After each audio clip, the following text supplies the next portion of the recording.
चलिए आज हम लोग मॉडर्न फिजिक्स का चैप्टर नंबर 11 को हम लोग डिस्कस कर रहे थे और चैप्टर लगभग ख़त्म हो चुका है।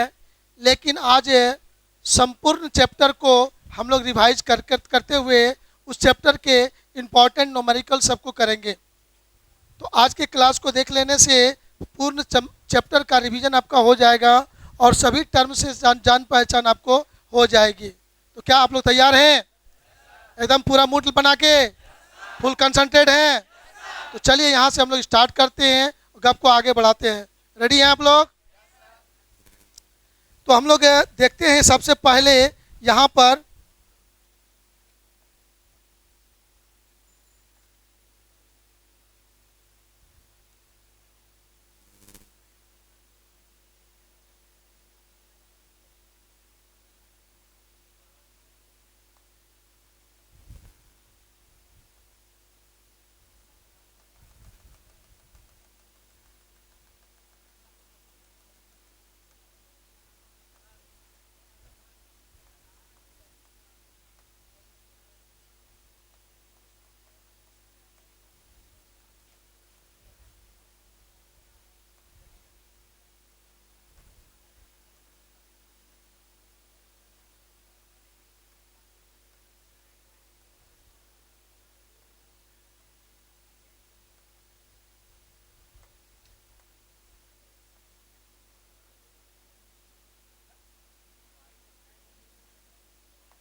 चलिए हम लोग मॉडर्न फिजिक्स को रिवाइज करते हैं।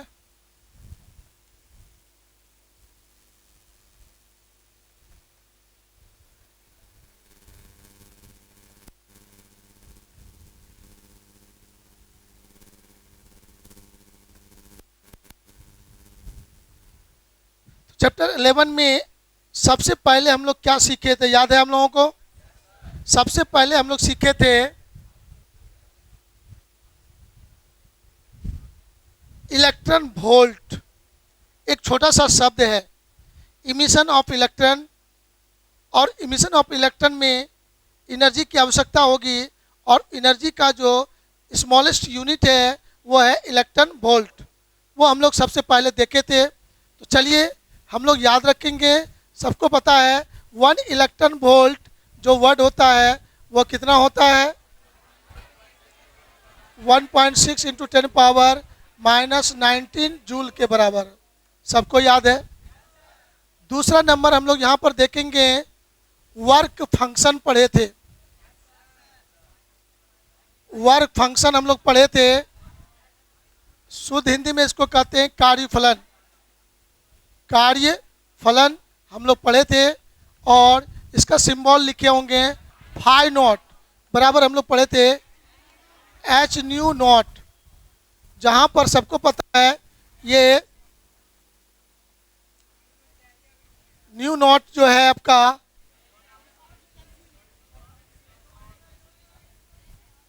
थ्रेशोल्ड फ्रीक्वेंसी है। शुद्ध हिंदी में इसको कहते हैं देहली आवृत्ति बोलते हैं इसको।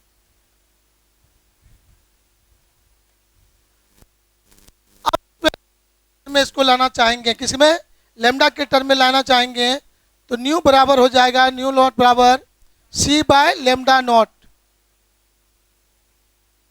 तो इस लेमडा को भी कहते हैं थ्रेशोल्ड वेवलेंथ। क्या कहते हैं? Threshold wavelength. क्या कहते हैं? Threshold wavelength. न्यू नॉट बराबर सी बाय लेमडा नॉट, ये है थ्रेशोल्ड वेवलेंथ है आपका। चलिए हम लोग एक कदम और आगे बढ़ेंगे। यहां पर एक चीज पढ़े थे और हम लोग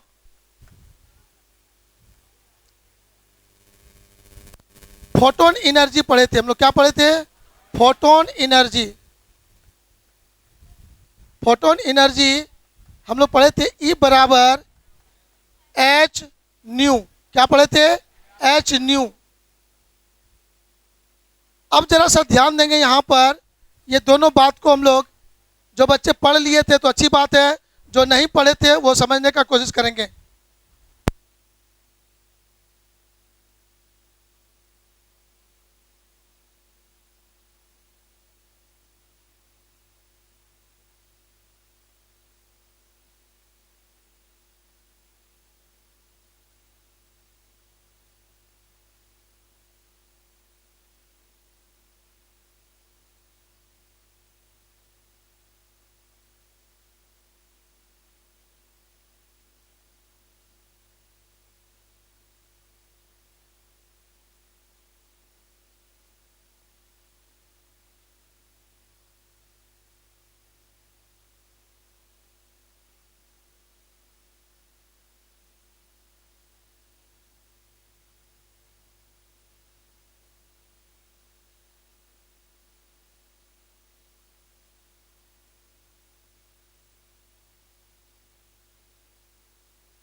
फोटोन एनर्जी ई बराबर एच न्यू। अब देखेंगे न्यू क्या चीज़ था। हम लोग ये जान रहे थे कि सन से जो एनर्जी हमारे अर्थ तक आ रहा है रेडिएशन के रूप में आ रहा है, इलेक्ट्रोमैग्नेटिक वेव के रूप में आ रहा है, और उसके एनर्जी एक पार्टिकल के बंडल ऑफ एनर्जी को हम लोग पार्टिकल माने थे, उसका नाम था फोटोन, और उसके एनर्जी को बताया था मैक्स प्लांक ने एच न्यू। न्यू हो गया frequency of radiation, right? Yes sir. अब वही एनर्जी प्राप्त करता है कौन? हमारे मेटल के अंदर जो फ्री इलेक्ट्रॉन है वह उस एनर्जी को गेन करता है और वो मेटल सरफेस से बाहर निकलता है। तो उसके इमिशन के लिए जो मिनिमम एनर्जी की आवश्यकता होती है उसी एनर्जी को कहते हैं वर्क फंक्शन कार्यफलन। उसका सिंबल लिया गया है फाई नॉट। तो ये फोटोन की एनर्जी है, ये वर्क फंक्शन है। इस एनर्जी को मापा जाता है, किसमें मापा जाता है? इलेक्ट्रॉन वोल्ट में। किसमें मापा जाता है? इलेक्ट्रॉन वोल्ट में मापा जाता है। किसमें मापा जाता है? तो वही इलेक्ट्रॉन वोल्ट आपका है एनर्जी का, छोटे छोटे एनर्जी को मापने का यूनिट है इलेक्ट्रॉन वोल्ट। नंबर 4 में हम लोग देखेंगे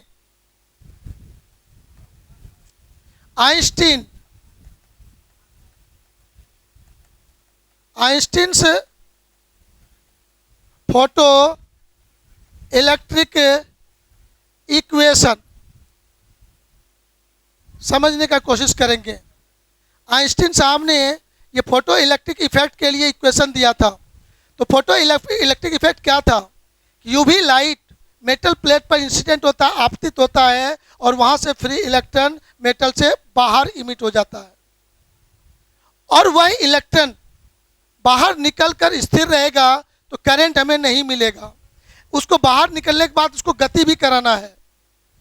तो गति कराने में जो एनर्जी की आवश्यकता है और इसको इमिट कराने में, उत्सर्जित कराने में जो एनर्जी की आवश्यकता है, यह टोटल एनर्जी फोटोन जो आपतित हो रहा है, इंसिडेंट हो रहा है, उसके एनर्जी के बराबर होता है। इस चीज़ को सबसे पहले आइंस्टीन साहब ने बताया, जिसको बताने में उन्होंने मैक्स प्लांक के थ्योरी का यूज किया, और तब इन्होंने ये बात बताया। उन्होंने क्या बताया था?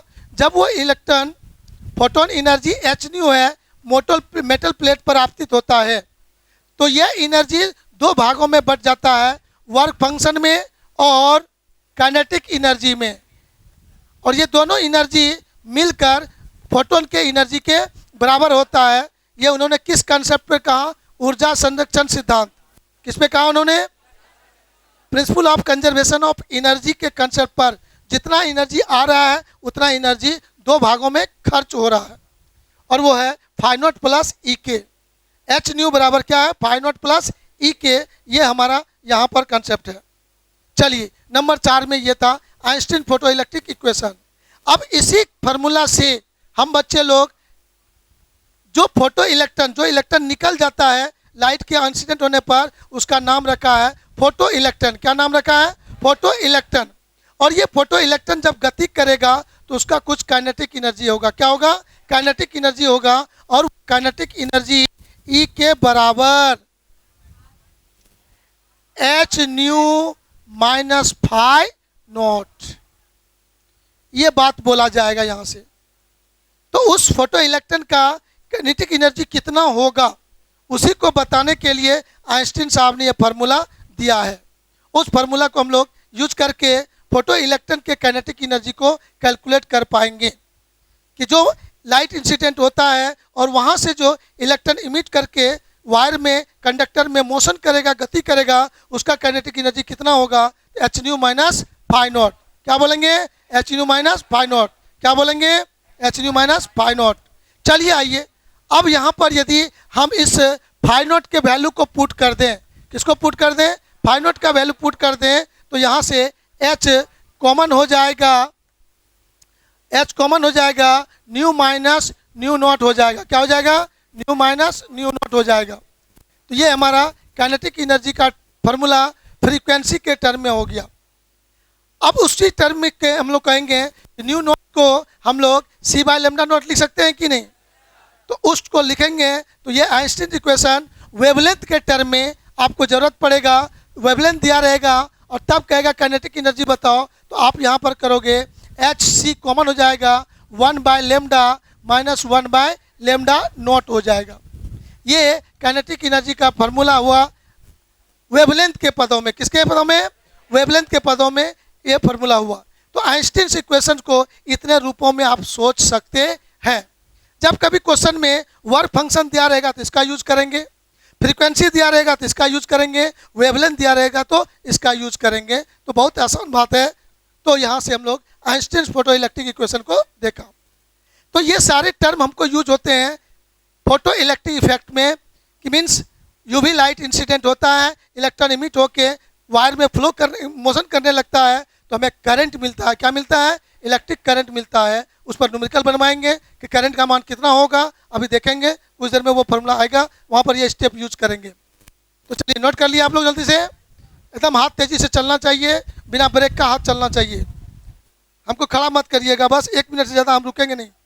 लिखा हुआ होगा तो ठीक, नहीं लिखा तो भी ठीक।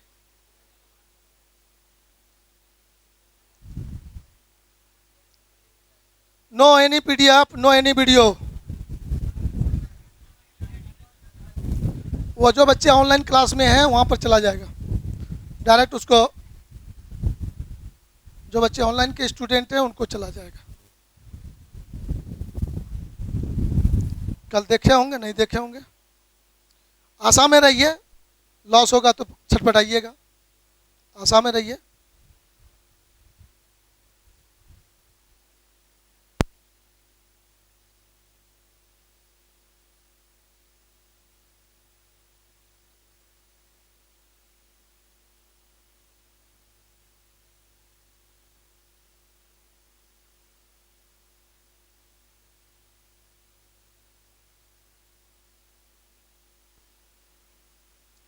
सिर्फ टोपी वाला को, और किसी को नहीं।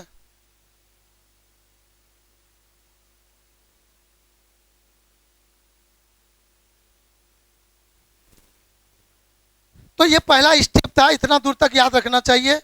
तो इतना दूर तक याद है आपको, मान लिया मैंने। चलिए अब इसके बाद हम लोग नंबर 5 पर चलते हैं।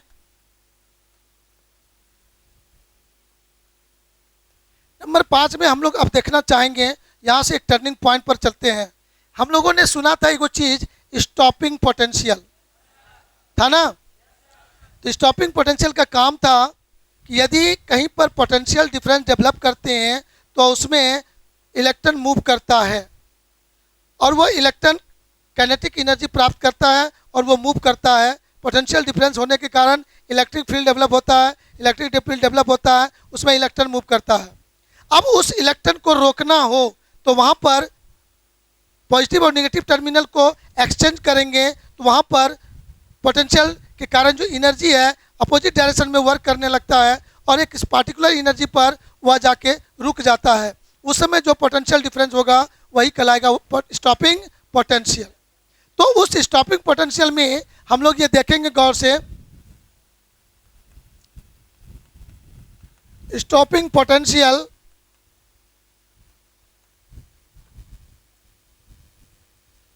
को हम लोग डिनोट करते थे V नॉट से। किसे डिनोट किए थे? कैपिटल V यूज करेंगे। यहाँ देखेंगे इसमें यह सिखाया गया था, गौर से इसको समझेंगे। यहाँ पर जल्दी से, ये पॉजिटिव प्लेट है आपका और इसके सामने एक निगेटिव प्लेट को रख रहे हैं। तो इस दोनों के बीच में potential difference electric field develop होता है और इस इलेक्ट्रिक फील्ड में चार्ज पार्टिकल इलेक्ट्रॉन जो है वो नेगेटिव चार्ज पार्टिकल होता है, वो इस दिशा में गति करेगा। मान लेते हैं इसका मास m है, वेलोसिटी v है, तो इसका काइनेटिक एनर्जी E के बराबर होगा half into mass into velocity square. ये काइनेटिक एनर्जी प्रोवाइड करता है पोटेंशियल डिफरेंस के कारण।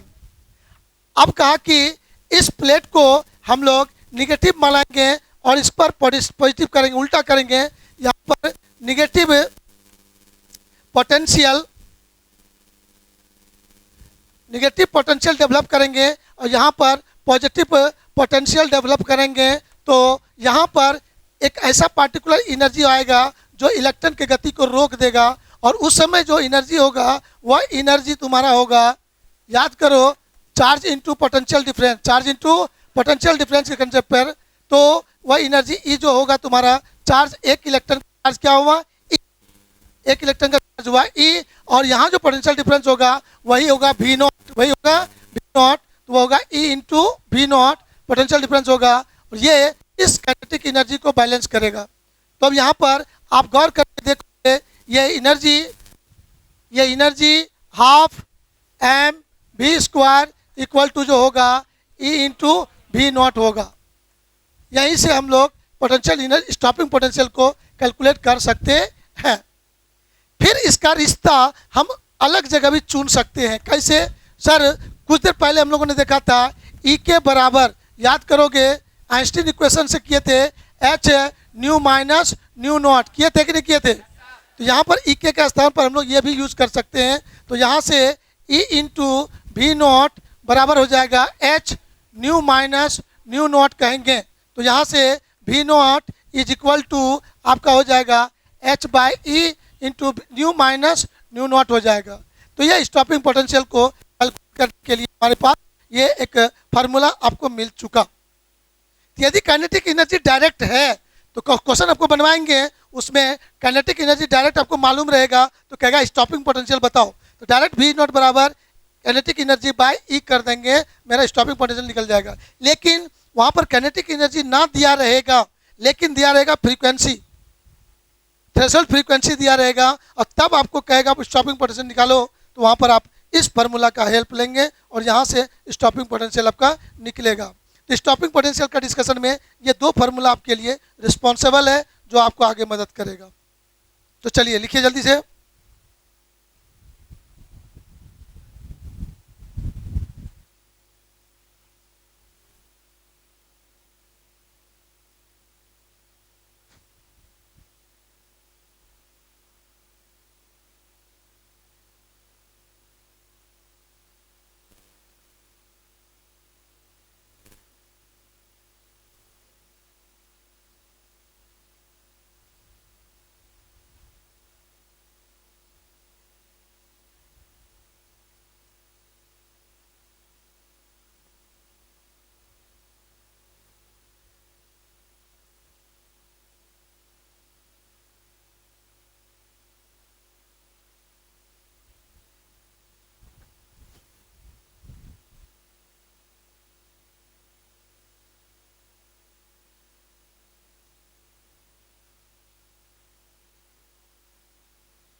चलिए अब हम लोग आगे पढ़ते हैं पॉइंट नंबर 7 में।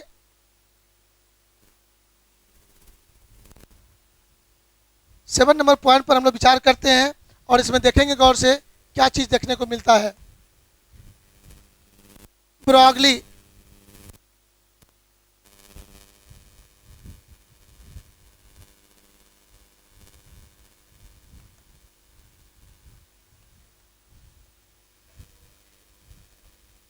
De Broglie wavelength, wavelength Hindi हुआ तरंगदैर्घ्य, सिंबल क्या होता है लेमडा। लेमडा का जो बेसिक फार्मूला आपको मिला था H/P मिला था, जहां पर ये P आपका मोमेंटम है। P क्या है, P आपका मोमेंटम है, H प्लैंक्स कांस्टेंट है। मोमेंटम हिंदी में कहते हैं संवेग, सबको पता है, ये सब सिंपल वर्ड है। अब चले आइए यहाँ पर डी ब्रॉगली साहब ने बताया क्या था, सुन लेंगे गौर से। कहा था जितने भी मटेरियल पार्टिकल होते हैं, मतलब जब पार्टिकल मास में होता है, मास वाला पार्टिकल है, और यदि वो पार्टिकल मूव कर रहा है, तो मूव करता है तो बताया गया वहाँ पर कि उस पार्टिकल के साथ वेव एसोसिएट होते हैं। क्या होते हैं, तरंग संबद्ध होते हैं। यदि पार्टिकल गमन कर रहा है, हाँ एक चीज़ ध्यान दीजिएगा, ऐसा नहीं सोचना है कि खाली इलेक्ट्रॉन प्रोटॉन ही सोचें, ये पार्टिकल चार्जलेस भी हो सकते हैं, चार्ज वाला भी हो सकता है। ऐसा नहीं कि ये सिर्फ चार्जलेस होगा, चार्ज वाला होगा। Chargeless particle means for example neutron भी सोच सकते हैं, प्रोटॉन भी सोच सकते हैं, इलेक्ट्रॉन भी सोच सकते हैं, अल्फा पार्टिकल भी सोच सकते हैं, बीटा पार्टिकल भी बोल सकते हैं, नेगेटिव मोशन भी सोच सकते हैं, पॉजिटिव मोशन भी सोच सकते हैं, न्यूट्रिनो सोच सकते हैं, पॉजिट्रॉन सोच सकते हैं, ये सब पार्टिकल है।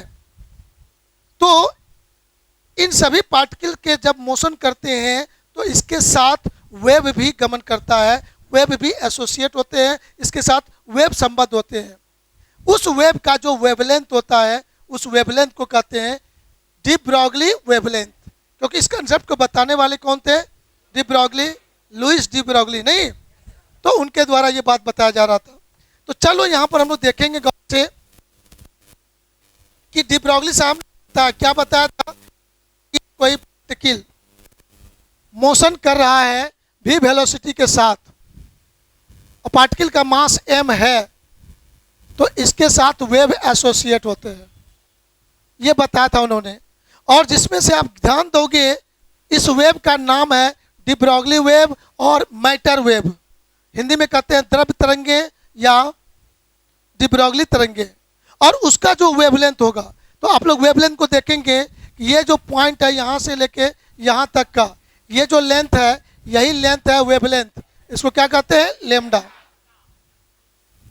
आप यहाँ से कैलकुलेट करेंगे यहाँ तक, ये लेंथ क्या होगा? लेम्डा। आप यहाँ से यहाँ तक का जो लेंथ लेंगे ये लेंथ क्या होगा? लेम्डा होगा। तो जब वो पार्टिकल मूव करता है, चाहे वो चार्ज पार्टिकल हो या न्यूट्रल पार्टिकल हो, कोई भी पार्टिकल है मोशन करता है उसके साथ वेव एसोसिएट होते हैं और उसी वेव को डी ब्रॉगली वेव और उसके वेवलेंथ को कहते हैं डी ब्रॉगली वेवलेंथ। तो डी ब्रॉगली वेवलेंथ का मान लेम्डा बराबर h/p, ये आपको डायरेक्ट याद रखना है। अब उसमें से h/p, ये p हो गया तुम्हारा मोमेंटम।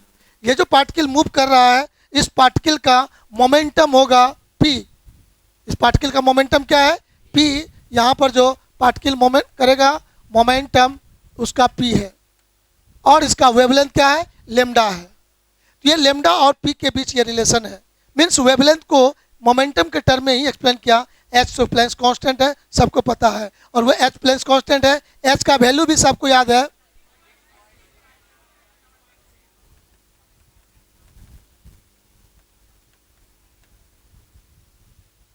हाँ, हमारे कुछ बच्चे बोल रहे थे जूल पर सेकेंड। चलिए कोई बात नहीं, होता है, स्लिप, चमड़ा का मुंह है, स्लिप कर सकता है, उसके लिए हेडेक नहीं लेना है। भाई चलिए, आपका आज काम नहीं है यहाँ।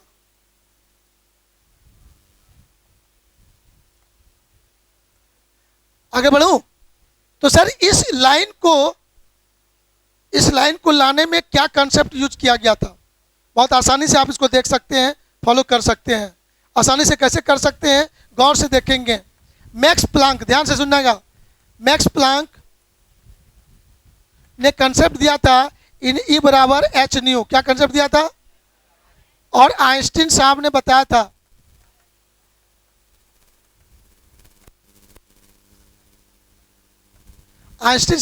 था ई बराबर एम सी स्क्वायर। दोनों को यदि इक्वेट हम लोग कर सकते हैं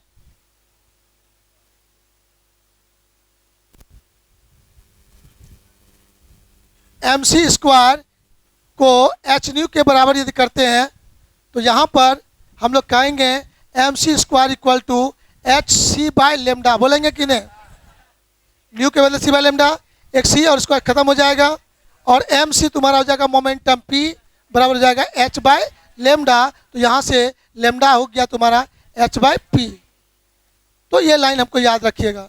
लेमडा बताता वेव के पोजीशन को, लेमडा बताता वेव के पोजीशन को, और पी हो रहा है मोमेंटम।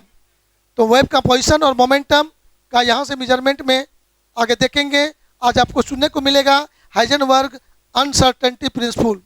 जब दोनों को मेजर करते हैं तो शुद्ध रूप से हम मेजर नहीं कर पाएंगे, उसमें कुछ अशुद्धियाँ होता है। उसके लिए हाइजन साहब ने कुछ बताया था, हाइजेनबर्ग ने, उसको भी लिखेंगे हम लोग आगे।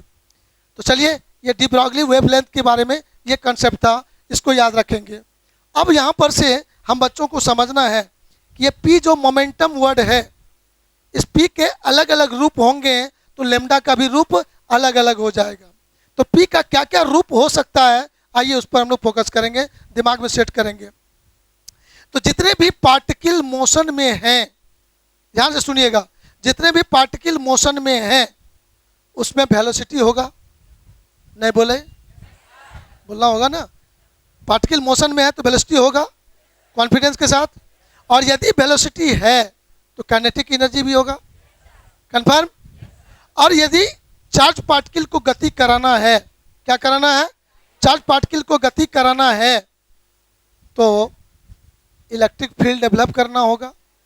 इलेक्ट्रिक फील्ड डेवलप करेंगे तो पोटेंशियल भी होगा, पोटेंशियल डिफरेंस होगा वहाँ पर।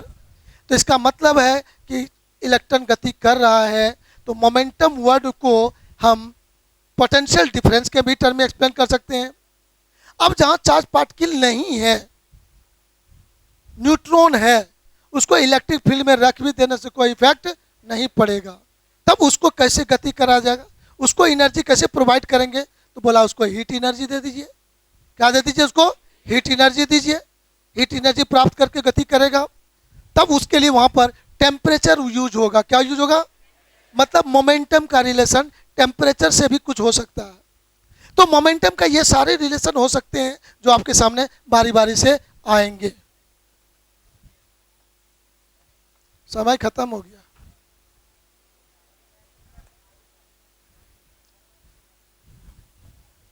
Momentum in terms of velocity. पहली बात, हिंदी क्या हो गया समझ गए होंगे आप लोग। वेग के पदों में संवेग, इसको लिखो ना बाद में देखना। वेग के पदों में संवेग, तो यहां पर सिंपल है, डायरेक्ट बोल देंगे P बराबर मास इंटू वेलोसिटी। यदि v वेलोसिटी से पार्टिकल मूव कर रहा है तो उसका मोमेंटम सीधा m इंटू बी। चलिए, इसमें कोई दम नहीं है। फिर कहेंगे momentum in terms of kinetic energy. Momentum के फॉर्मूला में काइनेटिक एनर्जी आपको चाहिए, वो क्या हो सकता है, एक्सप्लेन कर देते हैं शॉर्ट में जल्दी से। तो सारे बच्चे इस ब्रह्मांड में जानते हैं काइनेटिक एनर्जी को यदि ई के से डिनोट करें तो हम सारे बच्चे जानते हैं half into mass into velocity square.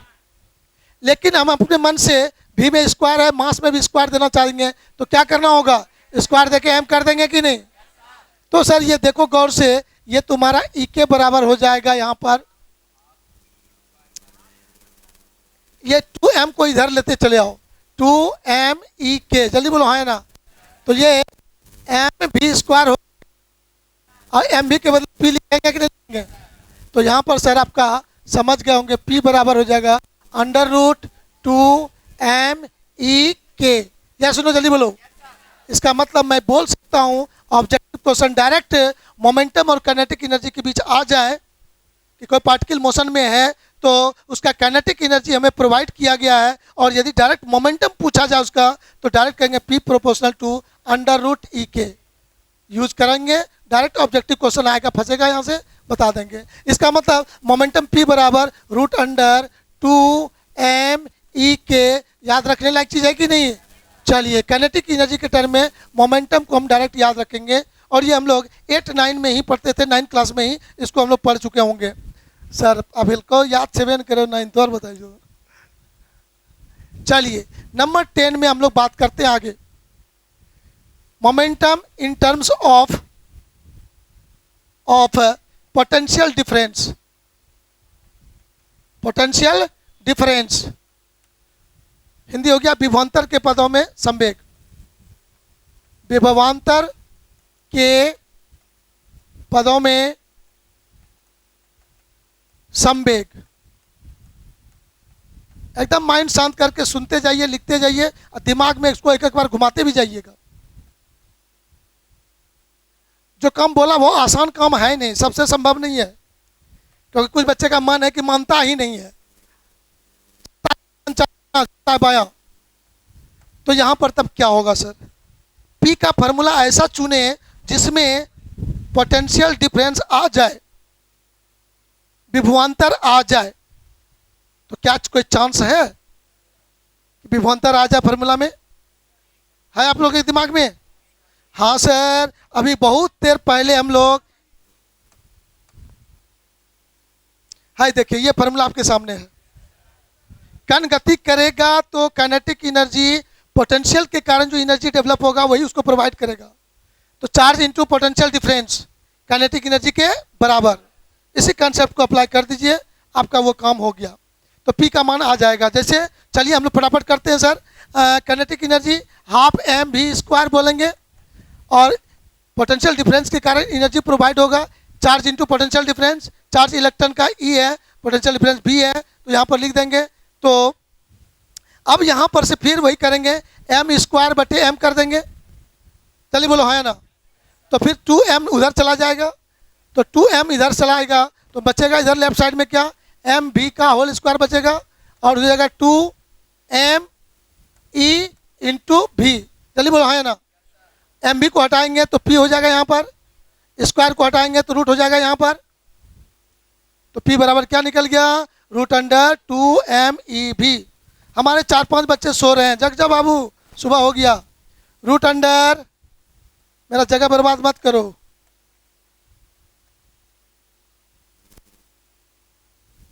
तो यहां से हम बच्चे लोग बोल पाएंगे मोमेंटम और पोटेंशियल डिफरेंस पे डायरेक्ट ऑब्जेक्टिव क्वेश्चन आएगा कि पोटेंशियल डिफरेंस को डबल कर दें तो मोमेंटम कितना हो जाएगा, पोटेंशियल डिफरेंस को 4 गुना कर देंगे तो मोमेंटम कितना हो जाएगा, ये क्वेश्चन पूछेगा आपसे। तो यहाँ पर हम लोग कहेंगे P proportional to under root भी। बोल सकते हैं कि नहीं, यस सर। 4 गुना करेंगे तो मोमेंटम डबल होगा क्योंकि रूट के अंदर में है। तो ये था momentum in terms of potential difference. अब मैं बात करने जा रहा हूं momentum in terms of temperature.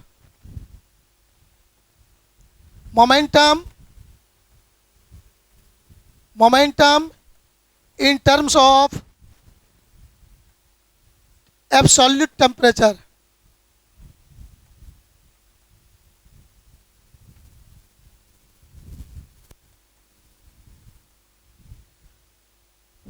संवेग का मान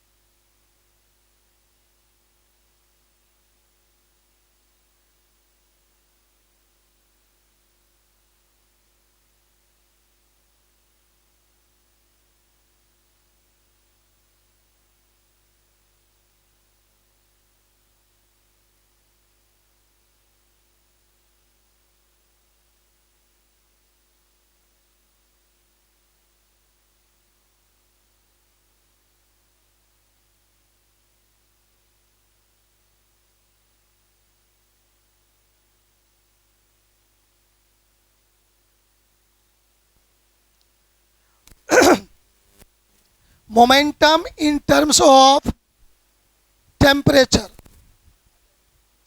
तो याद होगा पिछले क्लास में हल्का सा डिस्कस मैंने किया था। तो यहां पर हमको समझना है कि सर यदि टेम्परेचर वर्ड का चर्चा करेंगे तो वहां पोटेंशियल डिफरेंस यूज नहीं होगा, और ये स्पेशली वहां पर यूज ज़्यादा होगा जहां पर चार्जलेस पार्टिकल है, न्यूट्रल पार्टिकल है, न्यूट्रॉन को गति कराना है, तो वहां पर हीट एनर्जी प्रोवाइड करेंगे उसको, वहां पर इलेक्ट्रिक फील्ड देने से उस पर कोई इफेक्ट नहीं पड़ेगा। तो हीट एनर्जी में, किसी गैस में हीट एनर्जी देते हैं तो गैस के मॉलिक्यूल गति करते हैं, तो उस गैस के मॉलिक्यूल जो एनर्जी गेन करता है उस एनर्जी को हम लोग कहते हैं इस तरह से, E बराबर 3/2 K इंटू टी। एक नया नाम है और पिछले दिन बोला गया था, कुछ लोगों ने बोलना शुरू कर दिया, बोल भी दिया कि क्या है आपका Boltzmann constant, gas constant by Avogadro's number. सुना कुछ आपने, gas constant by Avogadro's number. Gas constant भी सुना हुआ चीज है, एवोगाड्रोज नंबर भी सुना हुआ चीज है। तो वह एक कांस्टेंट वैल्यू है दोनों, और उस कांस्टेंट वैल्यू का भी एक नया नाम है बोल्ट्जमान कांस्टेंट। साइंटिस्ट का नाम है बोल्ट्जमान, उन्हीं के नाम पर ये पड़ा है। तो यहां पर के जो तुम्हारा है गैस कांस्टेंट को डिनोट करते थे आर से, याद करो, और एवोगाड्रोज नंबर एन, पुछड़ में ए लगा दीजिए, एन से भी काम चल जाता है, और इसका मान होता है 1.38 इंटू 10⁻⁻23 जूल जूल जूल पर केल्विन।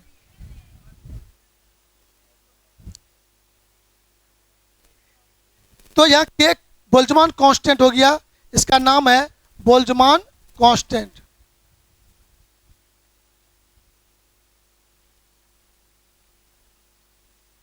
और जब सभी पॉइंट पे हम चर्चा कर देंगे तो उसके बाद एक एक करके थोड़ा खड़ा करके दो चार टोक पूछ भी लेंगे और विद डंडा पूछेंगे, ये याद रखिएगा। इसलिए जो भी झड़पड़ कर रहे हैं वो सोच लीजिए कि लगा 5 डंडा जरूर, क्योंकि झड़पड़ कर रहे हैं आपको याद कहाँ से रहेगा। लिखते हुए सोच के लिखिएगा तो याद होता चला जाएगा, और हड़बड़ा के लिखिएगा चटपट करके तो आपको याद नहीं होगा, डंडा खाने के लिए तैयार रहिएगा। तो E बराबर 3/2 kT, ये एनर्जी वो पार्टिकल हीट एनर्जी प्राप्त करके जो मूव करता है उस पार्टिकल के द्वारा प्राप्त एनर्जी हुआ ये इतना, और वो उसके काइनेटिक एनर्जी के बराबर होगा। तो उसका काइनेटिक एनर्जी हम लोग कहेंगे सर हाफ mv², और ये होगा 3/2 kT। होगा कि नहीं होगा? तो 2 कैंसिल हो जाएगा, 2 कैंसिल हो जाएंगे आपका, और फिर m²/m करेंगे हम लोग, समझ रहे होंगे आप लोग। तो mv² मतलब p² ऊपर में हो जाएगा और m उधर चला जाएगा, 3mkt होगा कि नहीं? स्क्वायर हटाएंगे रूट हो जाएगा, यस सर। तो यहाँ पर भी कहेंगे momentum of particle is directly proportional to under root absolute temperature, परम ताप के वर्गमूल के समानुपाती होता है। तो ये तुम्हारा मोमेंटम का वैल्यू, ये लाइन जो लिखे हैं लास्ट में, ये वैल्यू याद रखना है आपको यहाँ पर।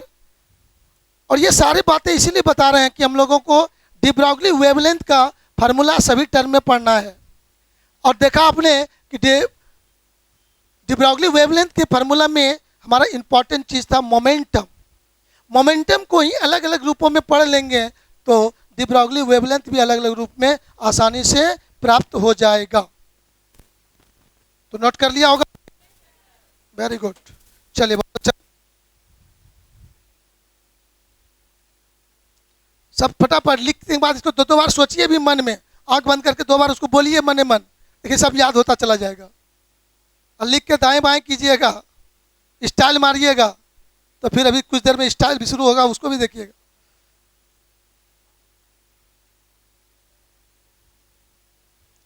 बढ़ू आगे।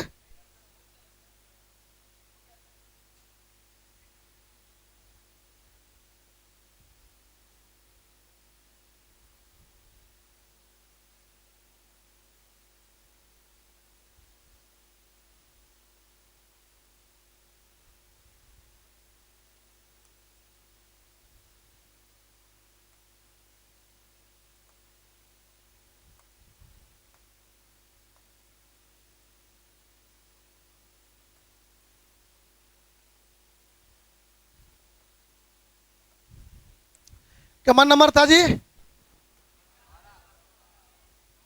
नंबर 12। अब हम लोग बात करते हैं डी ब्रॉगली वेवलेंथ का सभी टर्म में। अब जिनको खड़ा करके पूछेंगे वो बताइएगा। De Broglie wavelength,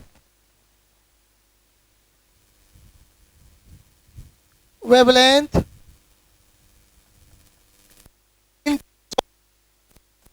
in terms of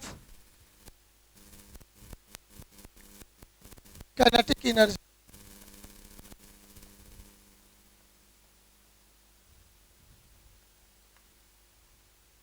तो सर बेसिक बातें तो मेरे दिमाग में चल रहा है, हिंदी समझ गए ना आप लोग?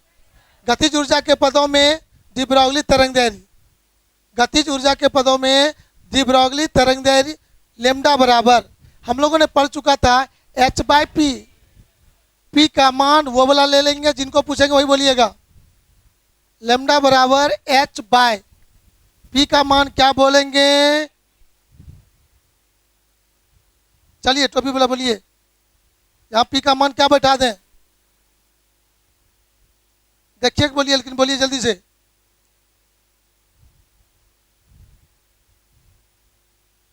बोल रहे थे ना, दाएं बाएं करते रहिए। चलो उजला टी शर्ट वाला खड़ा हो जाओ। Under root 2 MEK। क्या रे टोपी वाला,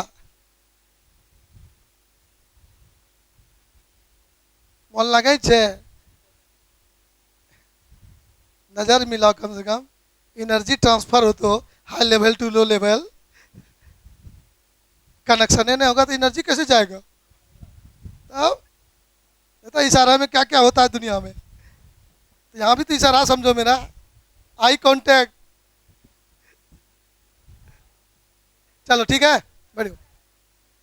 तो बताए थे अभी तुरंत मोमेंटम का एनर्जी के रूप में बताए थे, वही आपको यहाँ बताना था, राइट। तो यहाँ पर मैं बोल सकूंगा sir, lambda inversely proportional to under root EK। Objective question में फंसेगा, डायरेक्ट ये लाइन आपको हेल्प करेगा। नंबर 13, फिर वही सब बात करते हैं, ऐसे ऐसे कर देंगे, समझ जाइएगा आप लोग, समझ जाइएगा ना। हाँ, de Broglie wavelength in terms of potential difference, potential difference. तो विभवांतर के पदों में वेवलेंथ, तो लेमडा बराबर आपका हो जाएगा सर H/P। यहाँ भी कहोगे ना तो H/P की जगह क्या लिखेंगे जल्दी बताओ,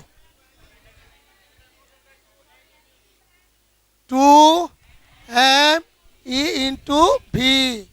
कैपिटल भी लिखिएगा, स्मॉल भी वेलोसिटी है, कैपिटल भी लिखिएगा।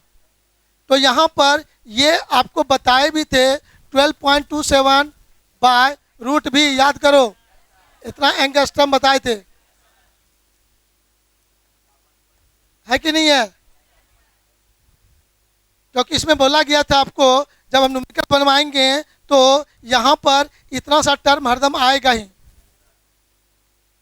और यदि इतना सा टर्म आएगा तो उसको कांस्टेंट वैल्यू है, और तब उसके लिए हम लोग गप करेंगे। तो डायरेक्ट ये वैल्यू सॉल्व करके लिख देंगे। तो यहाँ पर भी हो जाएगा lambda is inversely proportional to root भी।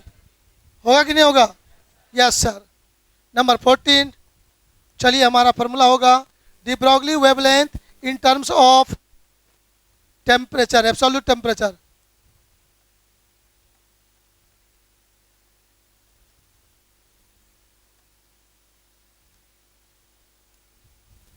एब्सोल्यूट टेम्परेचर के रूप में हम लोग गप करेंगे। तो चलिए यहाँ पर गप करेंगे, बहुत सिंपल बात है। लेमडा बराबर H/P, P को हटाएंगे, टेम्परेचर के टर्म में लिखेंगे, H बाय हो जाएगा रूट अंडर 3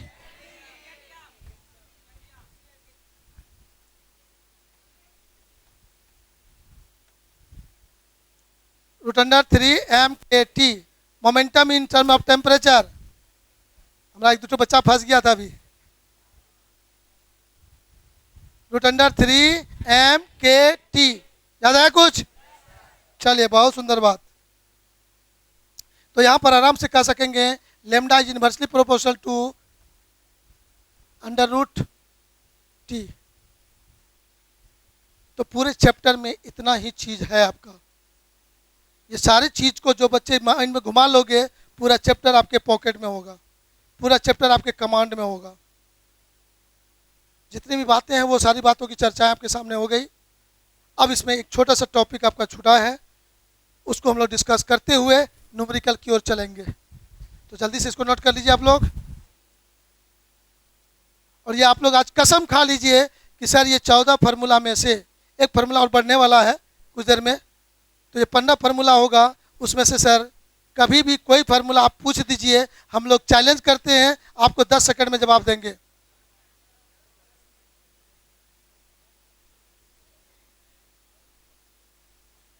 क्या कमिटमेंट कर रहे हैं आप लोग? दिल से कि ऊपरी मन से? एकदम दिल की गहराई से।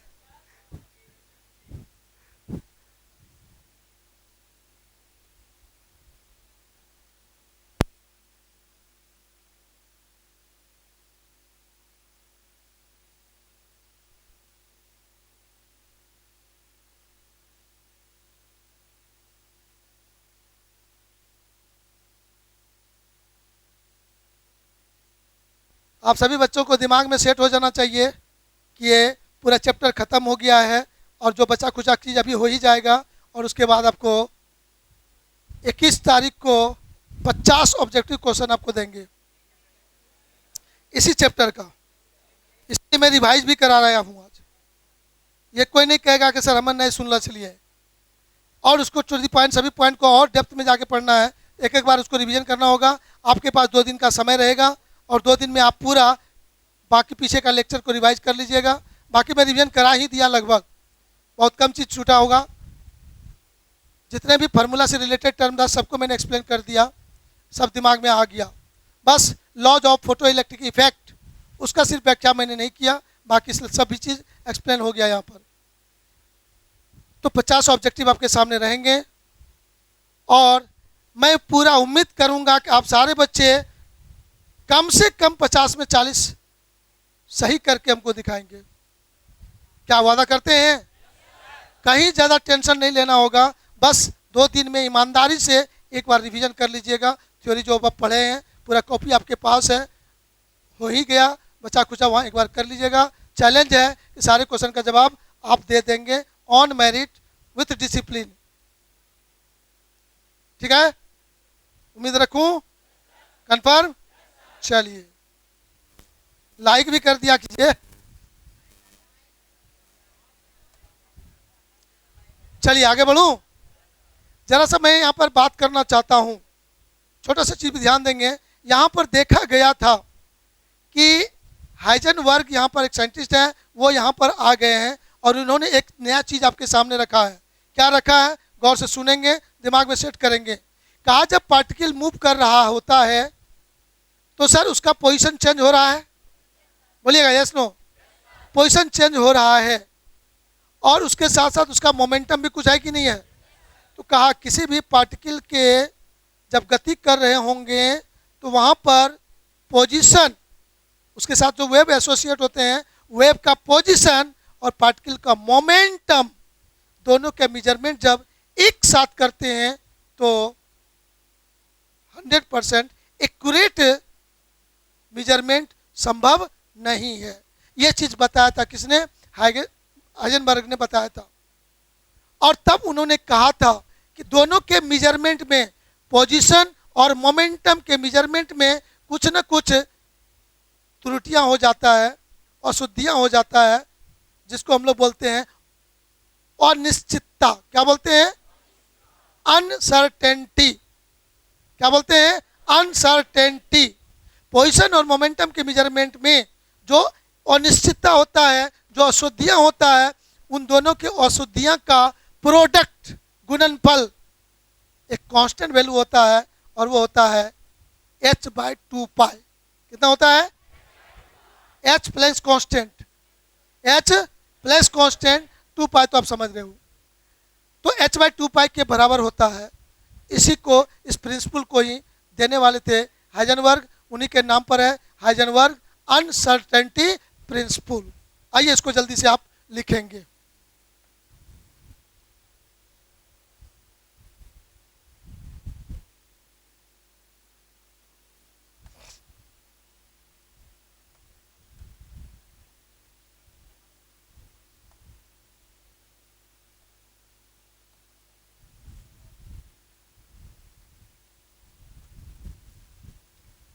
According to this principle, it is impossible, ध्यान से सुनना, impossible to measure simultaneously the position and the momentum of a particle accurately।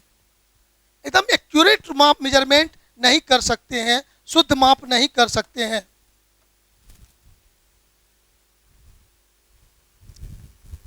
इस सिद्धांत के अनुसार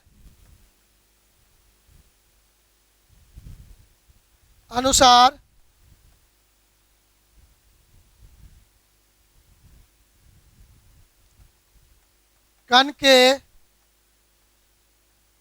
स्थिति तथा संवेग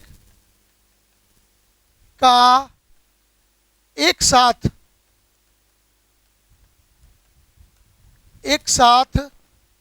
शुद्ध रूप से मापन असंभव है।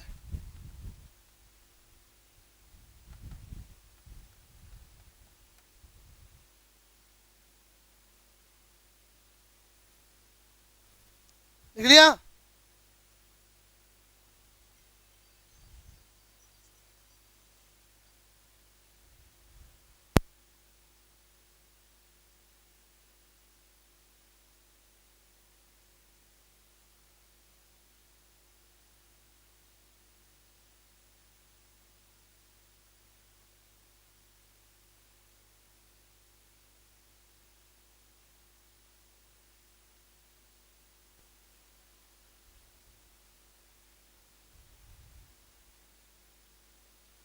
चेंज करूं? अब बोला क्या गया था यहां पर? बोला गया था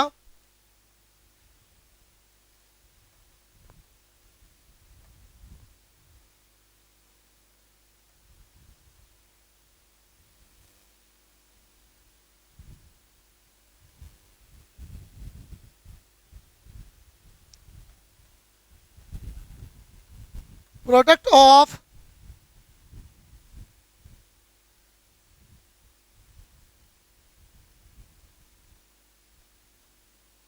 measurement of uncertainty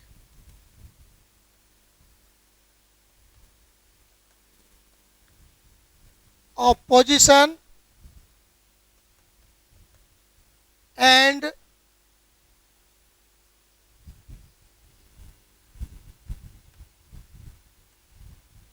measurement of uncertainty of momentum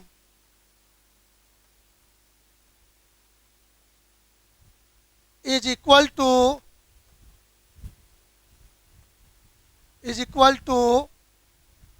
h by 2 pi.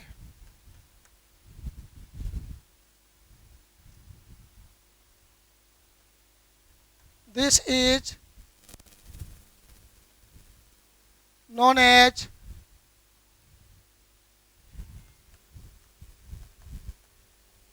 Heisenberg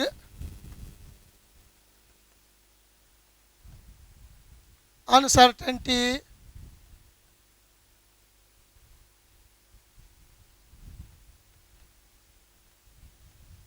principle.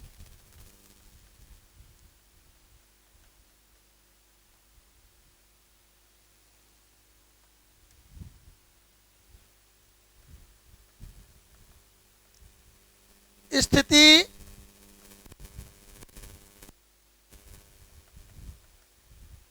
Position के मापन में अनिश्चितता तथा संवेग के मापन में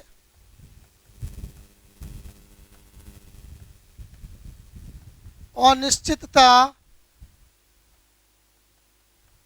का गुणनफल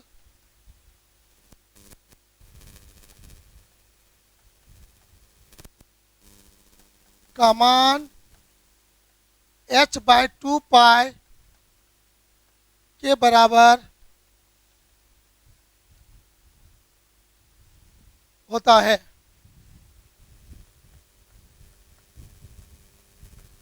इसे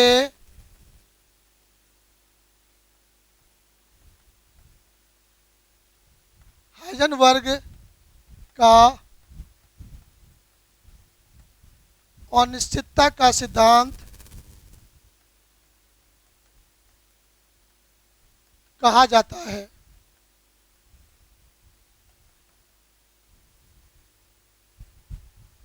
अब इसमें क्या है, इसको हम लोग गौर से देखेंगे। क्या कहना चाह रहा था? कहा कि सर जब हम लोग मेजरमेंट करना चाहते हैं डिस्टेंस को, पोजीशन को, तो यहाँ पर देखा गया कि ये गति कर रहा था, तो इसके पोजीशन को जब मापना चाहते हैं तो है इसका एक्यूरेट मेजरमेंट है, x है इसका मान, लेकिन उसका अशुद्ध मेजरमेंट डेल्टा x उसमें अशुद्धि मापा जाता है। संवेग का शुद्ध माप होना चाहिए पी, लेकिन उसमें इम्प्योरिटी हो जाता है डेल्टा पी का। ये थोड़ा सा इम्प्योरिटी हो जाता है, अशुद्धि हो जाता है, तो मोमेंट पोजीशन में अशुद्धि हो गया डेल्टा एक्स, और मोमेंटम में अशुद्धि हो गया डेल्टा पी। दोनों का जो प्रोडक्ट है वह h/2 के बराबर होता है, where h is Planck's constant. h क्या है यहाँ पर? h प्लैंक्स कांस्टेंट है।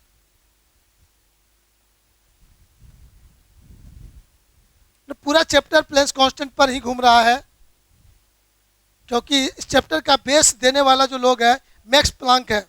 मैक्स प्लांक के थ्योरी के आधार पर ही ये पूरा चैप्टर का डिस्कशन है। तो जितना भी फार्मूला थ्योरी पर चर्चा हो रहा है, एच कहीं ना कहीं डायरेक्ट इनडायरेक्ट आपके सामने हाजिर है।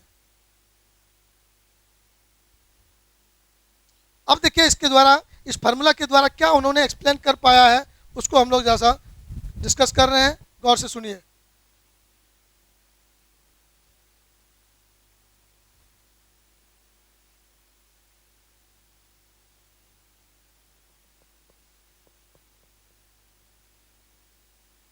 का यदि हम पोजीशन को एकदम शुद्ध मापना चाहें, एक्यूरेट उसका मेजरमेंट करना चाहेंगे, तो मोमेंटम का जो इम्प्योरिटी है वह इनफाइनाइट हो जाएगा, जो कि इसका मतलब है कि मोमेंटम का मेजरमेंट संभव ही नहीं हो पाएगा। फिर कहा यदि मोमेंटम को एक्यूरेट मापेंगे तो पोजीशन इनफाइनाइट हो जाएगा, इसका मतलब पोजीशन का भी मेजरमेंट संभव नहीं हो पाएगा। इसलिए यहाँ पर उन्होंने कहा कि जब मेजरमेंट होता है एक साथ पोजीशन और मोमेंटम, तो दोनों में इम्प्योरिटी है, और दोनों का इम्प्योरिटी का प्रोडक्ट वो कितना होगा? h/2 होगा। तो न्यूमेरिकल क्वेश्चन आपको आ जाएगा, ऑब्जेक्टिव आ जाएगा कि पोजीशन में इम्प्योरिटी दिया रहेगा तो मोमेंटम का इम्प्योरिटी कितना होगा, इस फार्मूला से आपको निकाल के बताना है। मोमेंटम का इम्प्योरिटी दिया रहेगा, पोजीशन में इम्प्योरिटी कितना हो जाएगा, इसी फार्मूला से आपको बताना है। तो क्या लिखा हुआ? चेंज करूं?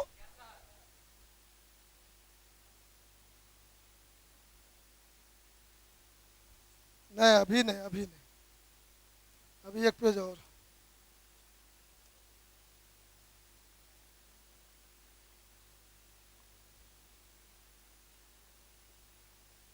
चलिए यहाँ पर जो बताया गया समझने की कोशिश करेंगे।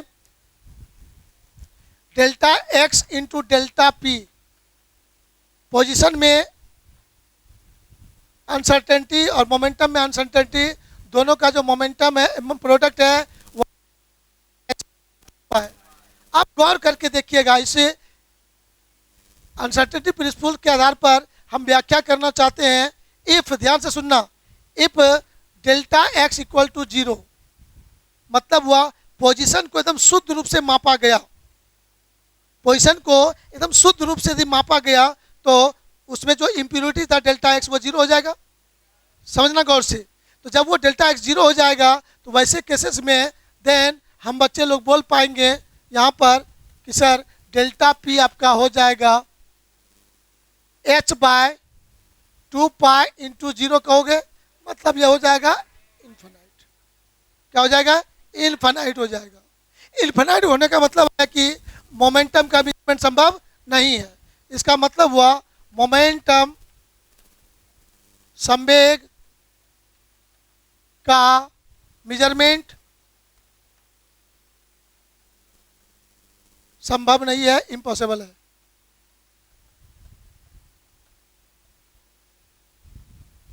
Measurement of momentum not possible, English वाला पूरा लिख लेगा।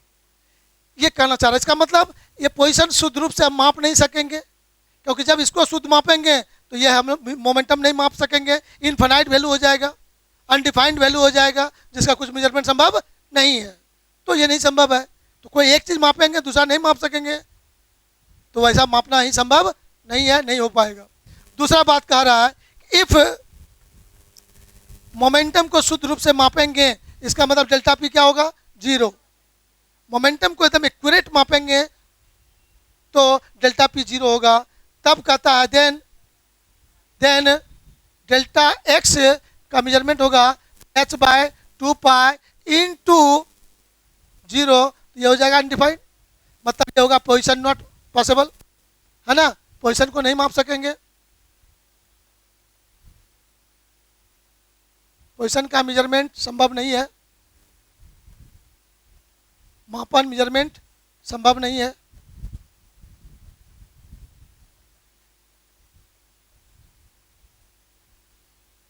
तो ये कहना चाह रहा है, इसलिए कहा कि नहीं, किसी भी चीज़ को हम लोग इन दोनों में से किसी को शुद्ध रूप से माप नहीं सकते हैं। जो भी मेजरमेंट होगा अशुद्ध माप होगा, और उन दोनों के अशुद्धि का, इम्प्योरिटी का, अनसर्टेनिटी का प्रोडक्ट h/2π होगा। क्या होगा? h/2π होगा। तो ऑब्जेक्टिव कई बार पूछा जा चुका है, इसी लाइन से अनसर्टेनिटी प्रिंसिपल भी 2 मार्क्स का पूछा गया है, और इसको ऑब्जेक्टिव में भी कई बार पूछा जा चुका है। आप इसको यूज करेंगे, देखेंगे। अब हम भाई लोग चलें आगे न्यूमेरिकल की दुनिया में। इस पूरे चैप्टर में जितना फार्मूला बताए थे, मैं सभी फार्मूला का न्यूमेरिकल सेलेक्ट करके रखा हूँ। 1 बाय 1 आपके सामने लाते जाऊँगा। आपको अपनी एनर्जी, अपनी ताकत लगानी है और जवाब देना है। अब उस न्यूमेरिकल बनाने में मैं पूछूंगा यहाँ कौन फार्मूला लगेगा और फार्मूला का क्या होगा, वो आप लोगों को बोलना होगा।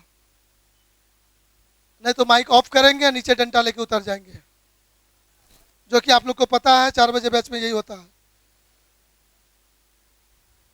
नहीं, उस सुबह वाला पता नहीं था, और उसको भी पता है। वो सब 2-4 दिन के अंदर सारा सबको पता हो जाएगा। और सब कम से कम 3 घंटा रूम में, 2 घंटा रूम में फिजिक्स पढ़ना शुरू कर दीजिएगा। अभी तक जितना मस्ती किए हो फिजिक्स के प्रति, वो लगाओ। जो दूरी बढ़ी है वो दूरी नज़दीकी में आ जाएगा, नहीं तो आना छोड़ दीजिएगा। 2 में से 1 कम होगा।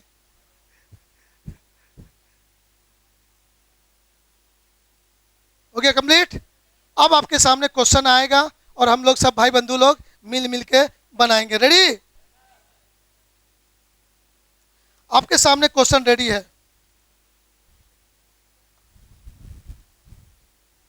अच्छा, थोड़ा सावधान रहना ना।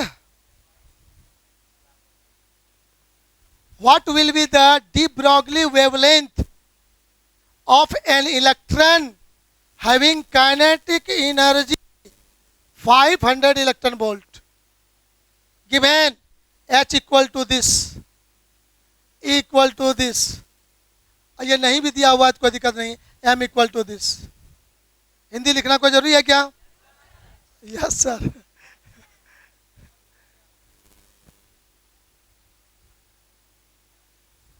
यदि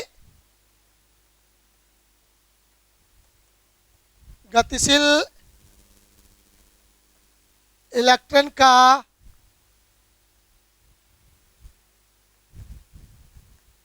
गतिज ऊर्जा 500 इलेक्ट्रॉन वोल्ट हो तो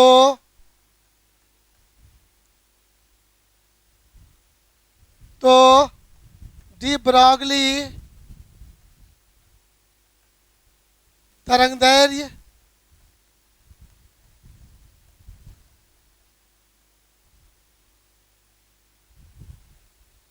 क्या होगा? चलिए, काइनेटिक एनर्जी दिया है, डी ब्रॉगली वेवलेंथ पूछ दिया है। यदि आज के क्लास में आप प्रेजेंट हैं तो आप 10 सेकंड में बना सकते हैं, या 1 मिनट के अंदर जरूर बना सकते हैं। आज के क्लास में आप उपस्थित हैं, तब होता भी है कभी कभी फिजिकली प्रेजेंट मेंटली एब्सेंट, तब उनसे नहीं होगा। तो सर हम लोग एक लाइन गप करेंगे। गिवन काइनेटिक एनर्जी, सिंबल ले लेते हैं ई के इक्वल टू 500 इलेक्ट्रॉन वोल्ट। पहले इलेक्ट्रॉन वोल्ट को चेंज करेंगे जूल में, तो 500 इंटू 1.6 इंटू 10 पावर -19 जूल। जल्दी बोलिए हाँ या ना। सबसे पहला लाइन जो लिखे तो यूज हो गया। अब गुना करेंगे 1685, 2 शून्य हुआ, 1 डेसिमल यहां देंगे, गुना 10 पर -19 होगा जूल। बाकी जो होगा आप देख लेंगे, ये डेसिमल और ये जीरो खत्म हो जाएगा। देख लीजिएगा, सही है ना? हाँ लगता तो सही है। 16 का आधा 5 सी का 8 से 16 का आधा 8 है ना।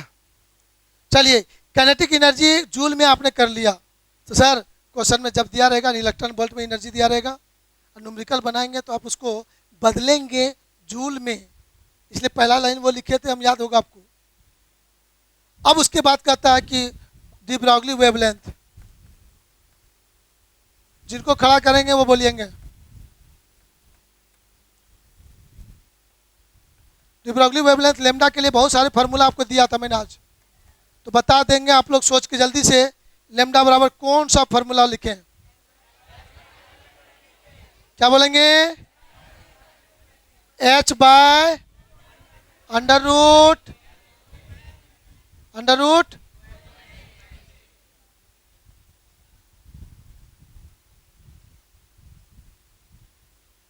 2m/e²।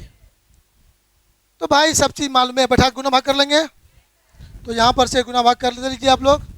h का मान 6.6 यही दिया हुआ है, हाँ 6.6 यही दिया हुआ है, यही यूज कीजिएगा। क्वेश्चन में जब दे देता है वही यूज करना है।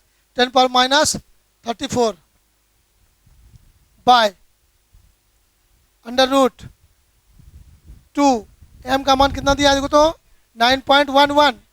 चलो ठीक है, 9.11 इंटू 10⁻31 इंटू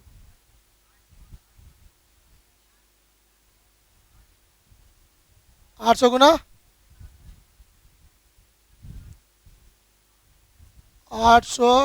10⁻⁻। तो अब भाई इसको सॉल्व करने में समय लगेगा। हाँ होना तो ही है, नहीं का तो सवाल ही नहीं उठता है।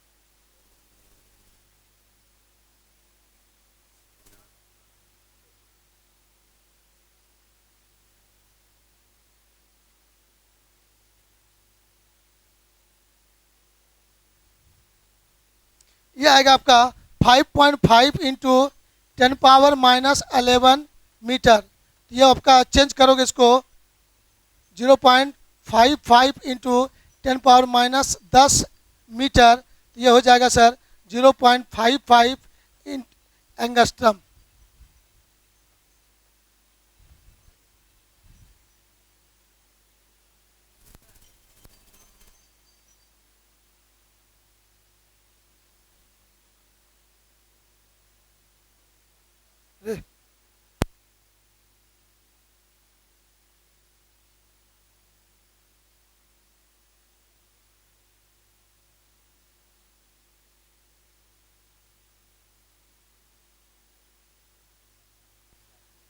चलो यहाँ पर ध्यान देना गौर से, ये आपका हो गया 0.55 एंगस्ट्रम। तो कैसे सॉल्व होगा, हो गया यहाँ तक। चलिए क्वेश्चन नंबर चेंज करते हैं। तो इसमें कहीं तो कोई दम लगा, कोई दम लगा आप लोगों को? दम इसीलिए नहीं लगा कि सर आप लोगों ने ये स्टेप समझ लिया है, दिमाग में डायरेक्ट आ गया है।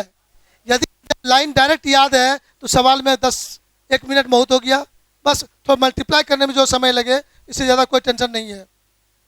मल्टीप्लाई करेंगे आंसर आएगा मीटर में, मीटर को बदलना है एंगस्ट्रम में। इस बात को ध्यान रखिएगा कि वेवलेंथ का आंसर जब देंगे एंगस्ट्रम में देने का कोशिश करेंगे। चलो आगे बढ़े।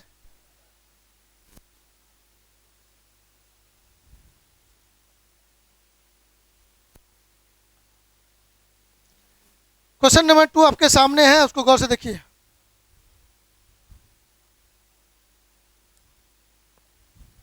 Find the Broglie wavelength of A neutron. चलो गौर से देखो, ये आ गया chargeless particle in thermal equilibrium with a heavy water. Heavy water भारी जल, सुना होगा केमिस्ट्री में, हाँ जरूर सुना होगा, उसी को बोलते हैं मॉडरेटर। वो आएगा हमको न्यूक्लियर रिएक्टर जब पढ़ेंगे वहाँ मॉडरेटर वर्ड आएगा आपके सामने, वहाँ हैवी वाटर का यूज किया जाता है। Given temperature of heavy water is 27 degree C and mass of neutron, याद रखना है, हालांकि यहाँ लिख दिया है जस्ट लाइक प्रोटॉन, प्रोटॉन के जस्ट बराबर होता है कौन चीज? न्यूट्रॉन का मास। तो चलिए आइए हम लोग, अब देखिए गौर से, यहाँ टेम्परेचर दिया हुआ है। क्या दिया हुआ बाबू? टेम्परेचर। तो थोड़ा भूल जाते हैं कि इसको हिंदी में भी लिखना होगा।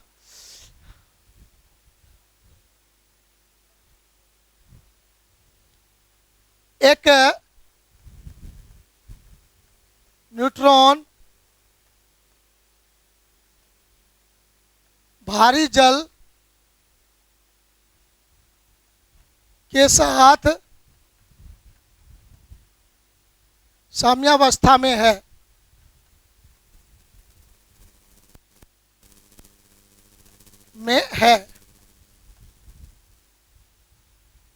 और भारी जल का ताप 27 डिग्री सी है। तो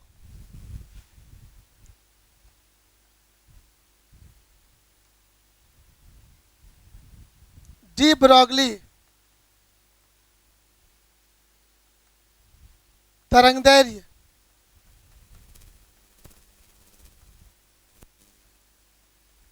ज्ञात करें।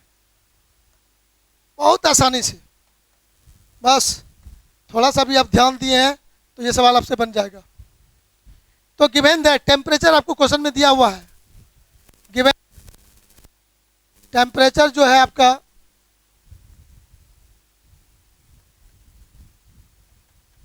Temperature T 27 degree C Kelvin में कन्वर्ट करना होगा। 27 प्लस 273 बराबर 300 केल्विन। पहला ड्यूटी ये होगा। एब्सोल्यूट टेम्परेचर केल्विन में यूज करना हमेशा आपको। टेम्परेचर 300 केल्विन होगी आपका। अब निकालना है डी ब्रॉगली वेवलेंथ। तो आप लोगों को खूब अच्छा सिखा दिए हैं, इसमें जरा सा भी आपको टेंशन नहीं होना चाहिए। हमको थोड़ा भूख लग गया, नहीं तो अभी गर्दा छोड़ा देते, नहीं तो अभी पूरा गर्दा लाठी चलता। लेकिन स्टेज से नीचे उतरना डंगाना थोड़ा समय लगेगा, और हमको अभी वो काम करने का ताकत अभी पास में नहीं है। बच्चा लोग मेरा गदगद है, सही है बात है सर। हाँ, खाली जगह को भरे। रूट अंडर 3MKT है ना याद? हाँ, यही है प्रभाव। तो अब सबका मान जानते हो कि नहीं आप लोग? बैठा के सरल कर लोगे? तो बैठा के सरल करेंगे जरूर। बोल्ट्जमान कांस्टेंट क्या है कि नहीं है? अब यदि मान नहीं याद रहेगा तो सवाल यहाँ बनेगा। यदि मान ना याद रहे तो आपका सवाल यहाँ नहीं बनेगा, क्योंकि क्वेश्चन में दिया हुआ नहीं है।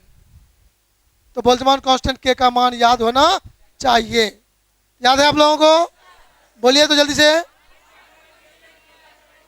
10⁻⁻23 ना? बारे बहादुर सब, तब तो याद है।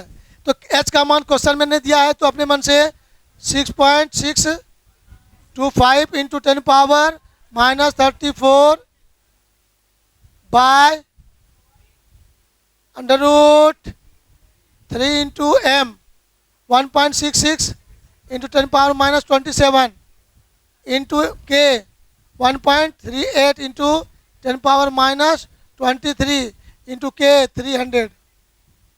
सॉल्व कर लीजिएगा, जो भी आंसर होगा लिख लीजिएगा। मैं आपको आंसर लिख रहा हूँ, क्योंकि गुना भाग में समय हमें बर्बाद करने से कुछ मिलने को नहीं है। आंसर आपका है according to book 1.46 into 10⁻⁻9 metre, लेकिन इसको बदलना होगा एंगस्ट्रम में। आप जल्दी बता दो कितना एंगस्ट्रम होगा। आप लोग बताओ जल्दी से। तो किसमें बदलना है इसको? किसमें बदलना है इसको? एंगस्ट्रम में बदलना है। तो कितना कहा आपने?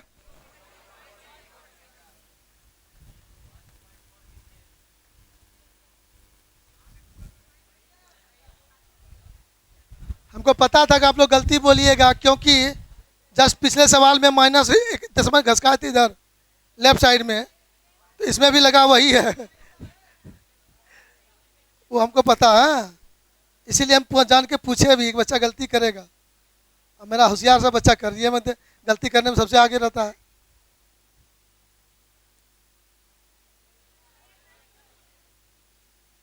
-11 था, -10 किया तो -1 से गुना किया, दशमलव आगे भाग गया।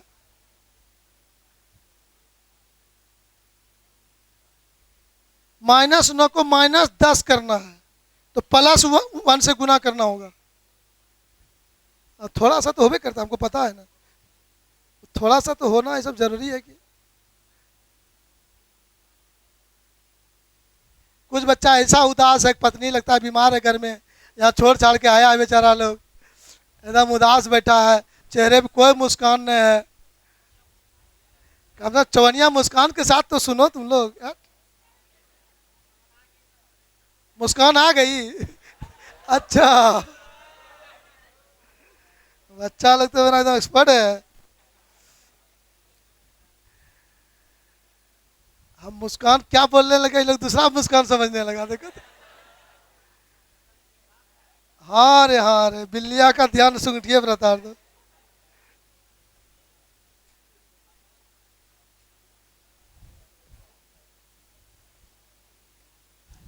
चलिए रेडी हैं sir? Calculate the photon energy in electron volt for radiation of wavelength 1 metre. सबको बोल देना चाहिए, हमको लगता है सबको बोल देना चाहिए। Calculate the photon energy in electron volt for radiation of wavelength 1 metre. 1 metre तरंगदैर्घ्य वाले विकिरण में फोटोन का ऊर्जा इलेक्ट्रॉन वोल्ट में ज्ञात करें। ये सब सवाल चुने हैं थ्योरी को समझाने के लिए। कोई भी बच्चा पूरे हॉल में बैठे हुए, मेरा बिना कोई मदद का आप लोग बता दो जल्दी से, मैं कोई हेल्प ना करूं, आप बना दो। आप लोग बोर्ड मत देखिएगा, अपना अपना बनाइए।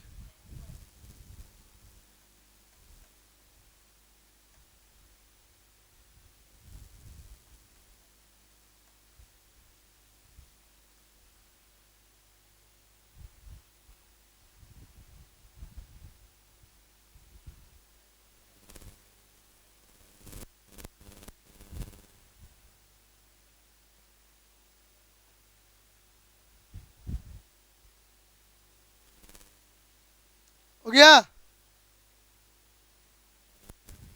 बच्चे लोग बोलने के लिए तैयार हैं। E equal to H nu. Sir H C by lambda, चूंकि लेमडा दिया हुआ है तो लेमडा के रूप में पहुंचेंगे हम लोग।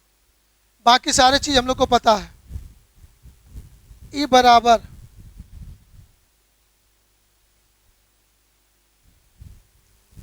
6.625 into 10⁻34 C3 into 10⁻8 by lambda 1 है। अब लेकिन ये जो ई निकलेगा, ये निकलेगा जूल में, ये आंसर जूल में आएगा। लेकिन आपको कह रहा है कि इलेक्ट्रॉन वोल्ट में निकालो, तो जूल को इलेक्ट्रॉन वोल्ट में बदलने के लिए क्या करोगे आप लोग?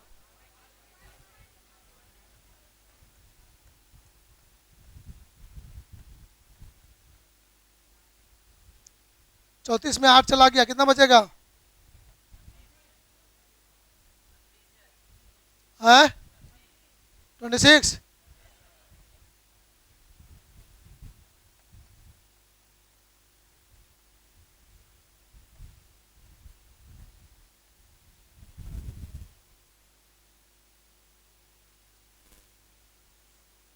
भाई थोड़ा बहुत अपना भाग करने में समय लगेगा,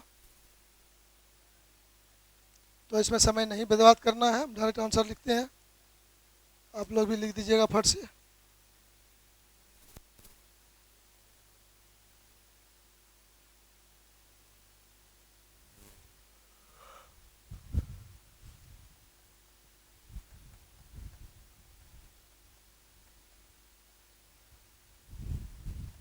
चलिए आइए, इसमें समय नहीं, भाग करते रहिएगा बैठ के अपना, सिर्फ हमको स्टेप समझाना था, समझ गए आप लोग।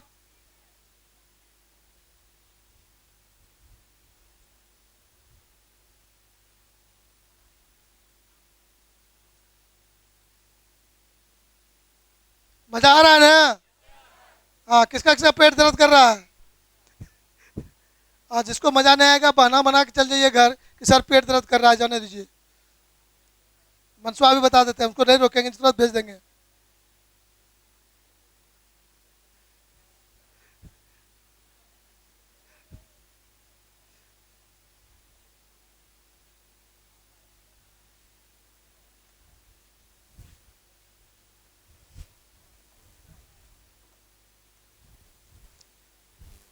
Determine the wavelength of a photon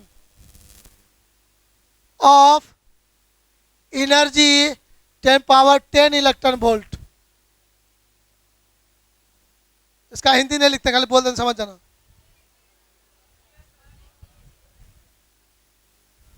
अच्छो से नहीं बच्चा अपना ले हिल की करेंगे। अच्छा ठीक, हम समझ रहे हैं, गुरुजी तुम लोग आराम नहीं करना देना चाहती है ना। अच्छा ठीक, एक फोटोन का ऊर्जा 10 पर पावर 10 इलेक्ट्रॉन वोल्ट है, तो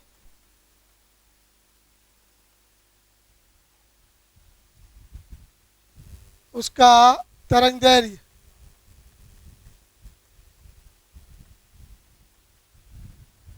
ज्ञात करें।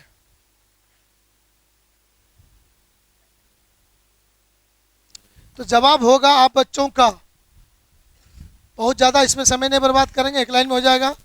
ई बराबर सर कितना है? 10 पावर 10 इलेक्ट्रॉन वोल्ट। तो सर ई बराबर 10 पावर 10 इलेक्ट्रॉन वोल्ट को जूल में बदलना है, 1.6 into 10 power minus 19 joule, right. अब कह रहा है वेव लेंथ लेमडा बराबर व्हाट, तो we know that energy of photon equal to H nu, therefore h C by lambda, therefore lambda equal to H C by E, होगा ना? तो ये एच मालूम है आपको, 6.625 इंटू 10 पावर माइनस 34 इंटू सी 3 into 10 power 8 bye ई का value 10 power 10, खत्म कर दो, इसको लिखे का फायदा नहीं है कुछ।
हो गया?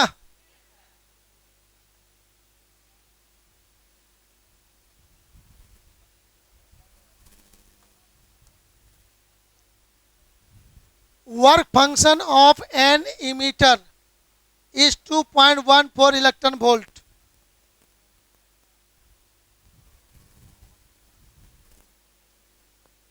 वर्क फंक्शन कार्यफलन yes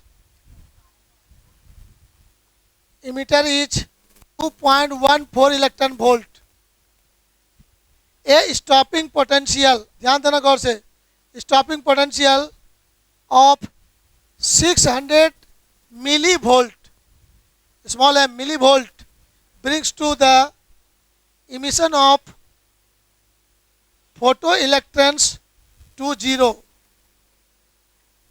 Find wavelength of the incident light, wavelength of incident light, lambda चाहिए, एक क्वेश्चन में lambda चाहिए, and cut off और threshold frequency, threshold frequency, cut off frequency और थ्रेशोल्ड फ्रीक्वेंसी, इसको न्यू चाहिए, मतलब यहाँ लेमडा चाहिए और यहाँ पर न्यू नॉट चाहिए। ये दो चीज पूछा गया आपको। चलिए आइए,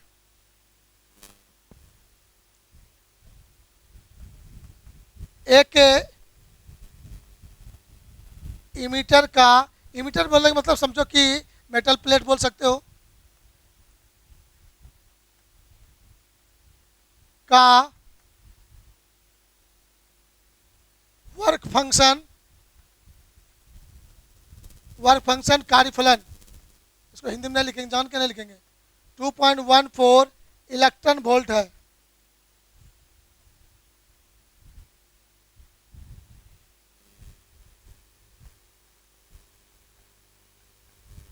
stopping potential 600 milli volt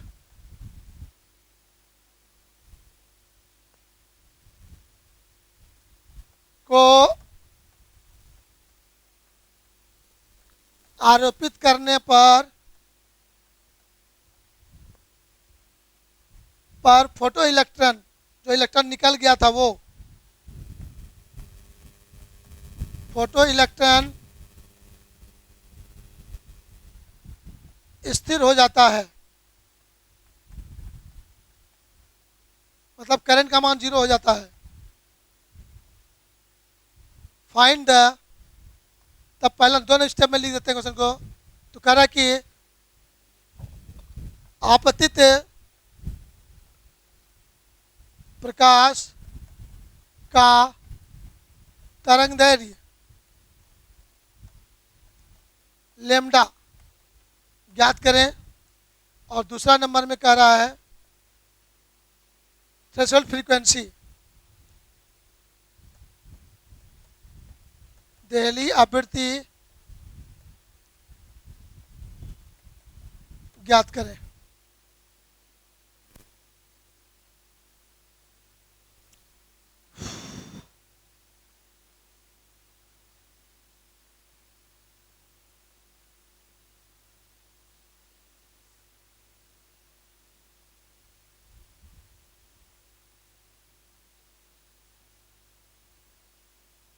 set हो गया मन में?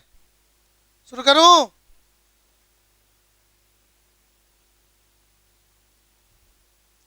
क्या क्या आपको दिया हुआ है क्वेश्चन में, गौर से देखिए क्या क्या दिया हुआ है।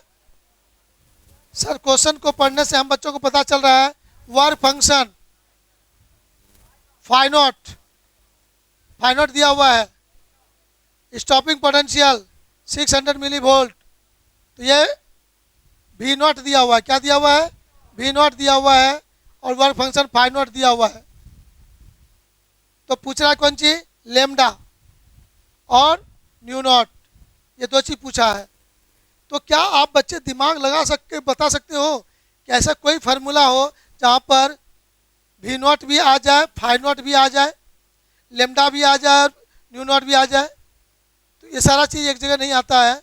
लेमडा जहाँ आएगा तो वहाँ न्यू नहीं आएगा, जहाँ न्यू आएगा वहाँ लेमडा नहीं आएगा, दोनों के लिए अलग अलग सोचना होगा। तो चलो ये चीज़ हम लोग दिमाग लगाएंगे। दो जगह का कंसेप्ट अप्लाई करके आपको एक फार्मूला बताए थे कि stopping potential kinetic energy provide करता है इलेक्ट्रॉन को, रोकता है उसको वहाँ पर। तो काइनेटिक एनर्जी उसके स्टॉपिंग पोटेंशियल की एनर्जी के कारण जो होगा एनर्जी उसके बराबर करेंगे, और वो एनर्जी आइंस्टीन के काइनेटिक एनर्जी के बराबर होगा। आइंस्टीन साहब का काइनेटिक एनर्जी सीखे थे हम लोग, ई के बराबर एच सी इंटू 1/λ माइनस, या उसका एकदम बेसिक चीज जो था पहला फॉर्मूला, हम उस पर जाएंगे।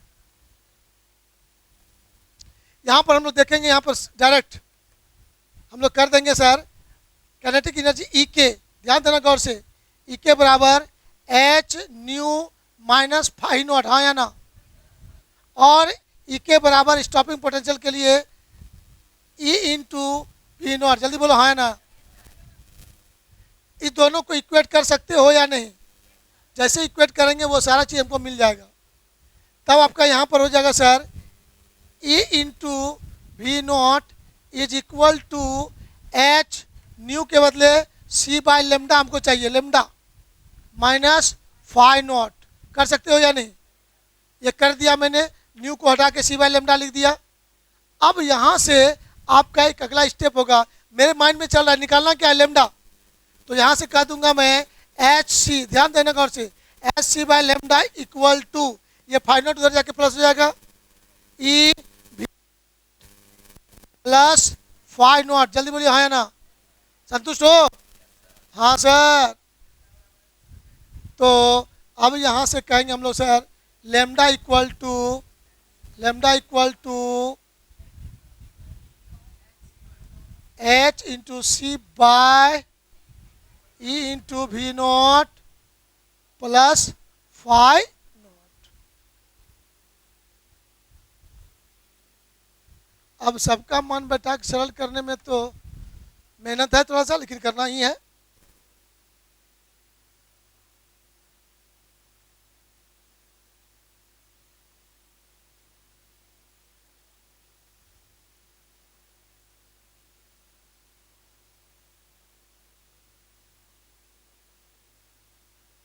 सारे टर्म का वैल्यू आपके सामने उपस्थित है, थोड़ा सा भी कष्ट नहीं होना चाहिए। तो इसको जैसे सॉल्व करोगे तो 4540 से इंटू 10 पावर माइनस 10 मीटर आएगा। तो हम लोग इसको कर देंगे 4540 एंगस्ट्रम लिख देंगे। ये तुम्हारा आंसर आएगा, आप लोग वैल्यू पुट करके देखेंगे। सेकेंड पार्ट जो क्वेश्चन का था वहाँ पर न्यू नॉट चाहिए, क्या चाहिए? New not. फर्स्ट पार्ट में था तुम्हारा लेमडा, वो हमारा इस तरह से निकल गया यहाँ पर। न्यू नॉट कैसे सोचोगे? तो कोई दिक्कत नहीं sir, direct phi naught equal to H nu naught, जल्दी बोलो हाँ ना। फाई नॉट दिया हुआ, न्यू नॉट पूछ रहा है आपसे, तो डायरेक्ट यहाँ से कह दोगे आप लोग nu naught equal to phi naught by H, answer हो जाएगा हाँ या ना। अच्छा, फाई नॉट का मान बैठाओ, कितना मान दिया हुआ था? 2.14, 2.14। यहाँ आप लोगों से भयंकर गलती होगा, लेकिन ये इलेक्ट्रॉन वोल्ट में है, याद रखना होगा, है ना। ये इलेक्ट्रॉन वोल्ट में है। एच का मान 6.625 इंटू 10 पावर माइनस 34, ये जूल सेकेंड में एसआई में है, और ये इलेक्ट्रॉन वोल्ट में है। पहला ड्यूटी बनाओगे तो गलत आंसर आएगा। इसको इलेक्ट्रॉन वोल्ट को जूल में कन्वर्ट करना होगा। 1.6 इंटू 10 पावर माइनस 19 से मल्टीप्लाई करेंगे, तब यहाँ पर आएगा जूल। क्या आएगा? जूल। जूल में आंसर आएगा, और तब फ्रीक्वेंसी यहाँ पर नीचे हो जाएगा जूल सेकेंड। होगा कि नहीं होगा? जूल जूल कट जाएगा, पर सेकेंड हो जाएगा। क्या हो जाएगा? फ्रीक्वेंसी पर सेकेंड होता है, हाँ। अब इसका जो आंसर आएगा तब सही आंसर आएगा। तो संतुष्ट हैं आप लोग? Yes sir. नहीं भी है तो हाँ बोलना पड़ेगा, क्योंकि इससे ज़्यादा और मेहनत अब संभव नहीं है। मन समझिएगा।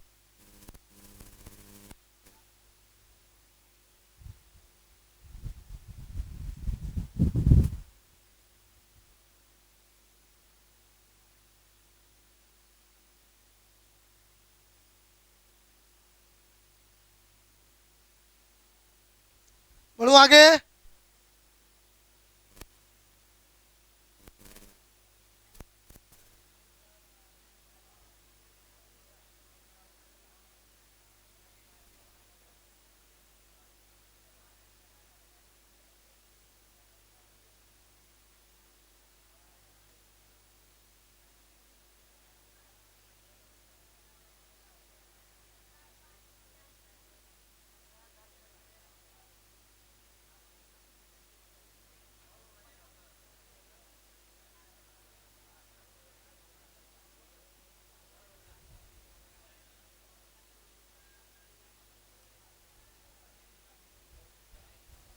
चलिए क्वेश्चन आपके सामने रेडी है।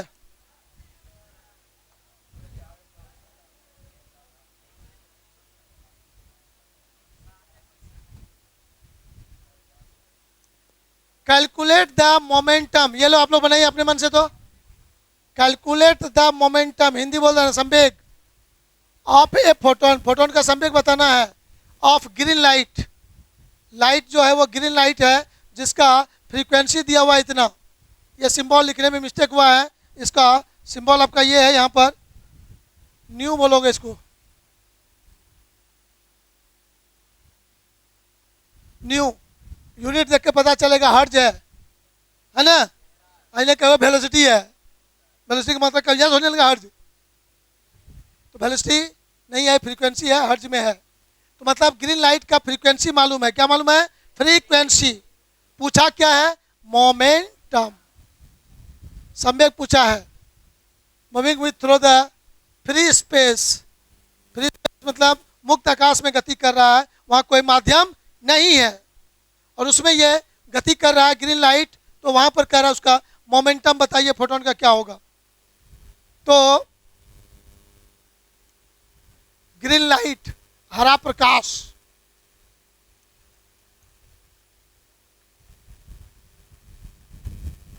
प्रकाश मुक्त आकाश में गति कर रहा है, जिसका आवृत्ति, जिसका आवृत्ति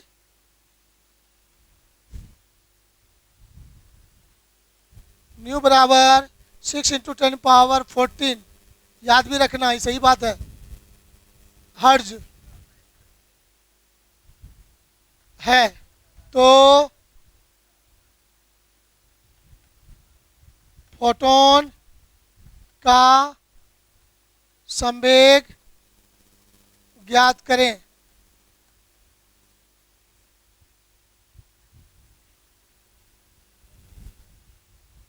फोटोन का संवेग ज्ञात करें, मोमेंटम ऑफ फोटोन। कौन सा फॉर्मूला क्या दिया हुआ है जी? फ्रीक्वेंसी, फ्रीक्वेंसी के पदों में मोमेंटम। तो मोमेंटम बहुत ज़्यादा बुद्धि है, P बराबर m×c, अरे मास इंटू वेलोसिटी, यही होगा। लेकिन इससे कहाँ कोई फायदा होगा? तो क्या ये काम देगा आपको? नहीं सर, ये मीनिंगलेस हो गया, ये मेरे लिए उपयोगी नहीं होगा, चलो ये बेकार हो गया मेरे लिए। तब क्या कर सकते हो आप लोग? हाँ, लेमडा इक्वल टू h/p। तो यहाँ से हम लोग इसको लिख सकेंगे P बराबर h/λ, और फिर h/λ के जगह पर c/ν ना, न्यू ऊपर चल जाएगा, तो h/c है कि नहीं है? तब P का मान निकल जाएगा। h का मान याद है?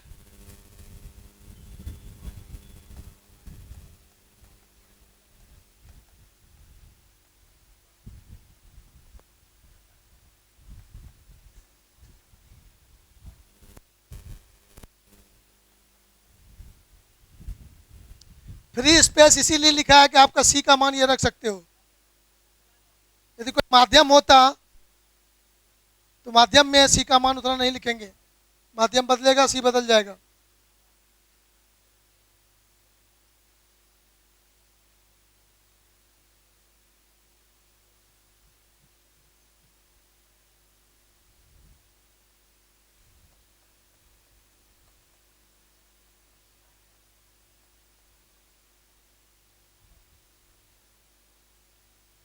है ना, देखो तो यूनिट क्या लिखेंगे, केजी मीटर पर second. Momentum mass into velocity.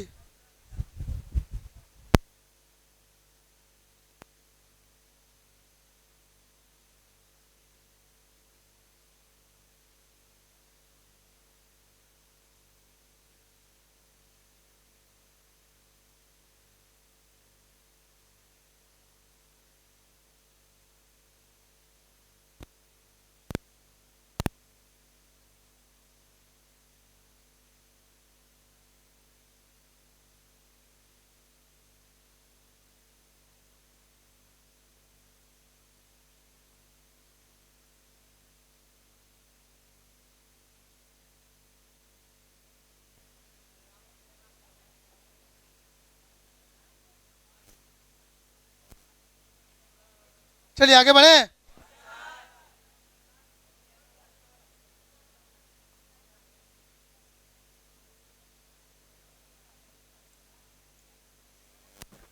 A transmitter of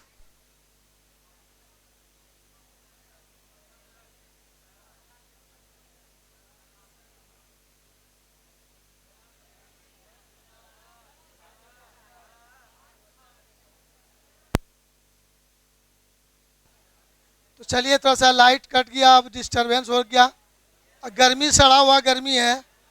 अब फिर हम लोग अगले क्लास में पढ़ेंगे, ठीक है। बाय बाय, फिर मिलते हैं अगले दिन में।